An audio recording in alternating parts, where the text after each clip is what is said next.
Kitab 2 Petrus. Dari Simon Petrus, hamba dan rasul Yesus Kristus, kepada mereka yang bersama-sama dengan kami memperoleh iman oleh karena keadilan Allah dan Juru Selamat kita, Yesus Kristus. Kasih karunia dan damai sejahtera melimpahi kamu oleh pengenalan akan Allah dan akan Yesus, Tuhan kita. Karena kuasa ilahinya telah menganugerahkan kepada kita segala sesuatu yang berguna untuk hidup yang saleh oleh pengenalan kita akan Dia, yang telah memanggil kita oleh kuasanya yang mulia dan ajaib. Dengan jalan itu Ia telah menganugerahkan kepada kita janji-janji yang berharga dan yang sangat besar, supaya olehnya kamu boleh mengambil bagian dalam kodrat ilahi dan luput dari hawa nafsu duniawi yang membinasakan dunia.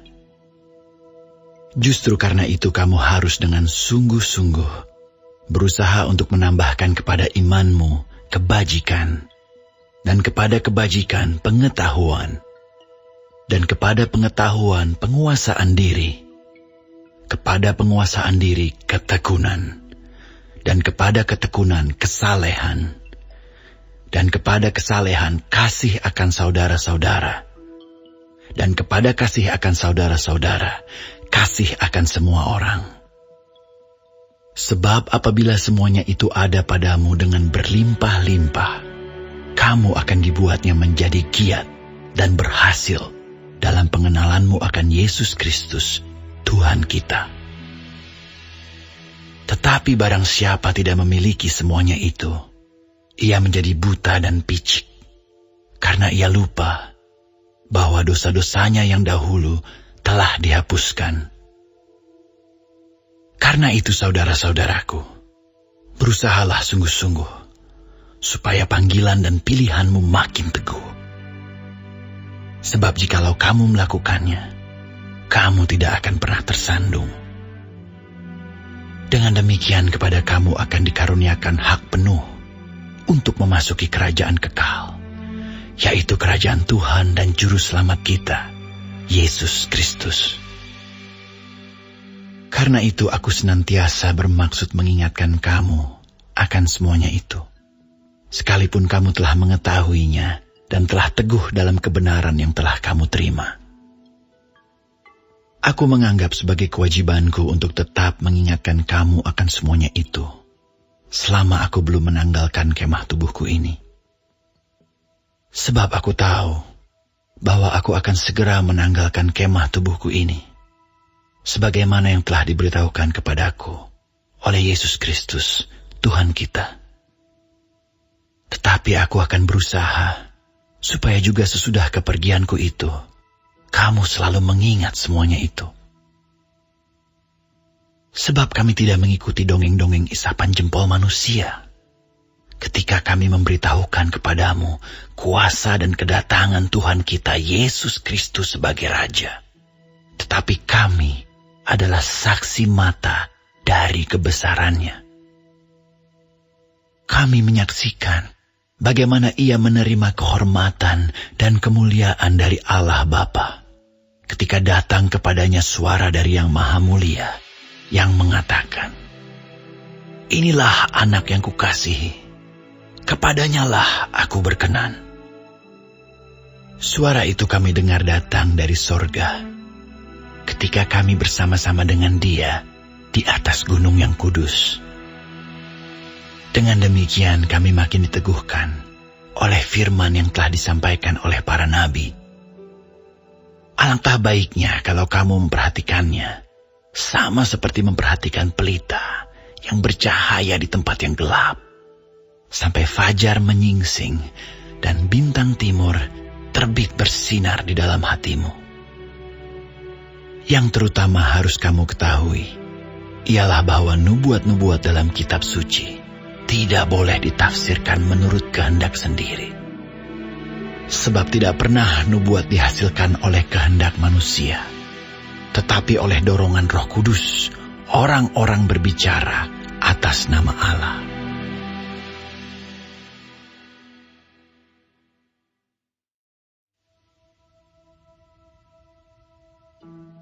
Sebagaimana nabi-nabi palsu dahulu tampil di tengah-tengah umat Allah, demikian pula di antara kamu akan ada guru-guru palsu.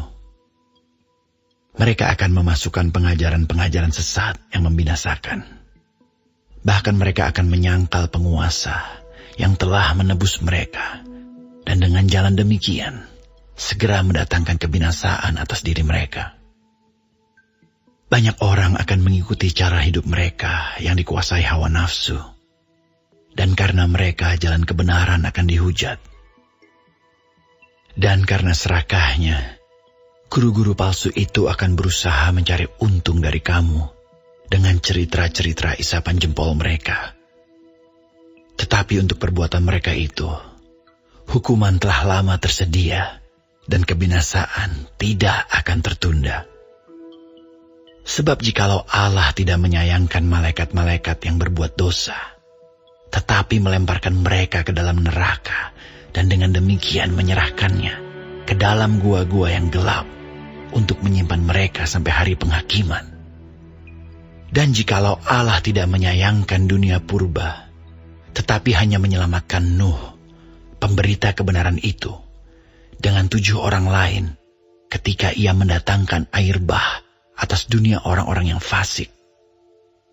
Dan jikalau Allah membinasakan kota Sodom dan Gomora dengan api, dan dengan demikian memusnahkannya dan menjadikannya suatu peringatan untuk mereka yang hidup fasik di masa-masa kemudian, tetapi ia menyelamatkan Lot, orang yang benar, yang terus-menerus menderita oleh cara hidup orang-orang yang tak mengenal hukum dan yang hanya mengikuti hawa nafsu mereka saja. Sebab orang benar ini tinggal di tengah-tengah mereka, dan setiap hari melihat dan mendengar perbuatan-perbuatan mereka yang jahat itu, sehingga jiwanya yang benar itu tersiksa. Maka nyata bahwa Tuhan tahu menyelamatkan orang-orang saleh dari pencobaan, dan tahu menyimpan orang-orang jahat untuk disiksa pada hari penghakiman. Terutama mereka yang menuruti hawa nafsunya karena ingin mencemarkan diri dan yang menghina pemerintahan Allah. Mereka begitu berani dan angkuh sehingga tidak segan-segan menghujat kemuliaan.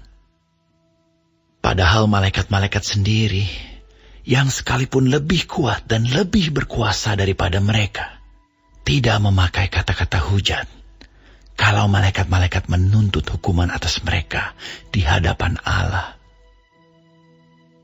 Tetapi mereka itu sama dengan hewan yang tidak berakal, sama dengan binatang yang hanya dilahirkan untuk ditangkap dan dimusnahkan. Mereka menghujat apa yang tidak mereka ketahui, sehingga oleh perbuatan mereka yang jahat, mereka sendiri akan binasa seperti binatang liar dan akan mengalami nasib yang buruk sebagai upah kejahatan mereka. Berfoya-foya pada siang hari, mereka anggap kenikmatan. Mereka adalah kotoran dan noda yang mabuk dalam hawa nafsu mereka kalau mereka duduk makan minum bersama-sama dengan kamu.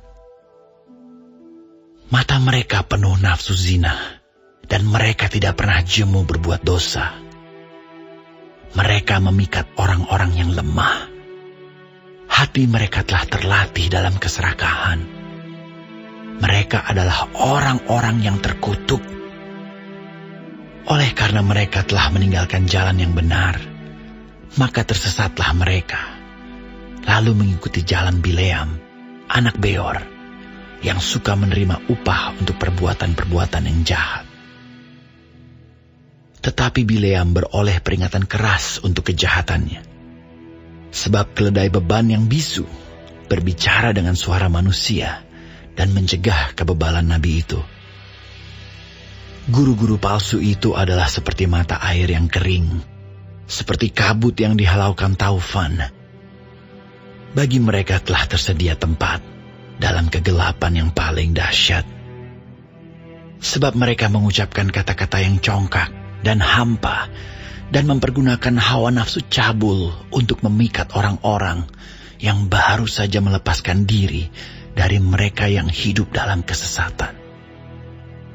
Mereka menjanjikan kemerdekaan kepada orang lain, padahal mereka sendiri adalah hamba-hamba kebinasaan.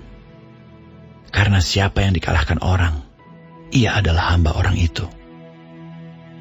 Sebab jika mereka, oleh pengenalan mereka akan Tuhan dan Juru Selamat kita, Yesus Kristus, telah melepaskan diri dari kecemaran-kecemaran dunia, tetapi terlibat lagi di dalamnya, maka akhirnya keadaan mereka lebih buruk daripada yang semula.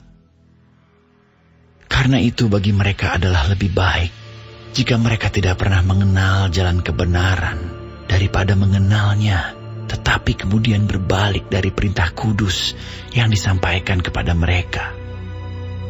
Bagi mereka cocok apa yang dikatakan peribahasa yang benar ini. Anjing kembali lagi ke muntahnya, dan babi yang mandi kembali lagi ke kubangannya.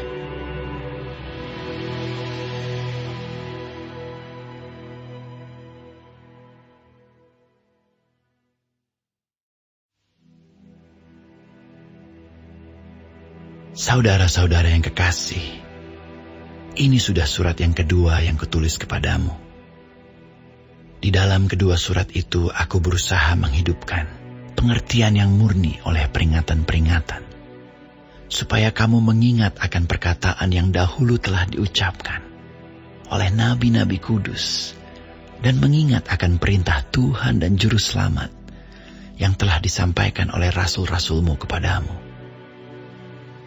Yang terutama harus kamu ketahui ialah bahwa pada hari-hari zaman akhir akan tampil pengejek-pengejek dengan ejekan-ejekannya, yaitu orang-orang yang hidup menuruti hawa nafsunya. Kata mereka, "Di manakah janji tentang kedatangannya itu? Sebab sejak bapa-bapa leluhur kita meninggal, segala sesuatu tetap seperti semula pada waktu dunia diciptakan." Mereka sengaja tidak mau tahu bahwa oleh firman Allah, langit telah ada sejak dahulu, dan juga bumi yang berasal dari air dan oleh air, dan bahwa oleh air itu, bumi yang dahulu telah binasa, dimusnahkan oleh air bah. Tetapi oleh firman itu juga, langit dan bumi yang sekarang terpelihara dari api dan disimpan untuk hari penghakiman dan kebinasaan orang-orang fasik. Akan tetapi saudara-saudaraku yang kekasih, yang satu ini tidak boleh kamu lupakan, yaitu bahwa di hadapan Tuhan, satu hari sama seperti 1000 tahun, dan 1000 tahun sama seperti satu hari. Tuhan tidak lalai menepati janjinya, sekalipun ada orang yang menganggapnya sebagai kelalaian. Tetapi ia sabar terhadap kamu, karena ia menghendaki supaya jangan ada yang binasa, melainkan supaya semua orang berbalik dan bertobat. Tetapi hari Tuhan akan tiba seperti pencuri. Pada hari itu langit akan lenyap dengan gemuruh yang dahsyat, dan unsur-unsur dunia akan hangus dalam nyala api, dan bumi dan segala yang ada di atasnya akan hilang lenyap. Jadi, jika segala sesuatu ini akan hancur secara demikian, betapa suci dan salehnya kamu harus hidup, yaitu kamu yang menantikan dan mempercepat kedatangan hari Allah. Pada hari itu langit akan binasa dalam api, dan unsur-unsur dunia akan hancur karena nyalanya. Tetapi sesuai dengan janjinya, kita menantikan langit yang baru dan bumi yang baru, di mana terdapat kebenaran. Sebab itu saudara-saudaraku yang kekasih, sambil menantikan semuanya ini, kamu harus berusaha supaya kamu kedapatan tak bercacat dan tak bernoda di hadapannya, dalam perdamaian dengan Dia. Anggaplah kesabaran Tuhan kita sebagai kesempatan bagimu untuk beroleh selamat.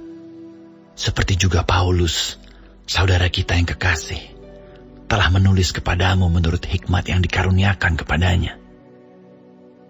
Hal itu dibuatnya dalam semua suratnya, apabila ia berbicara tentang perkara-perkara ini. Dalam surat-suratnya itu ada hal-hal yang sukar difahami, sehingga orang-orang yang tidak memahaminya dan yang tidak teguh imannya memutar balikannya menjadi kebinasaan mereka sendiri, sama seperti yang juga mereka buat dengan tulisan-tulisan yang lain. Tetapi kamu, saudara-saudaraku yang kekasih, kamu telah mengetahui hal ini sebelumnya. Karena itu waspadalah, supaya kamu jangan terseret ke dalam kesesatan orang-orang yang tak mengenal hukum, dan jangan kehilangan peganganmu yang teguh. Tetapi bertumbuhlah dalam kasih karunia dan dalam pengenalan akan Tuhan dan Juru Selamat kita, Yesus Kristus. Baginya kemuliaan, sekarang dan sampai selama-lamanya.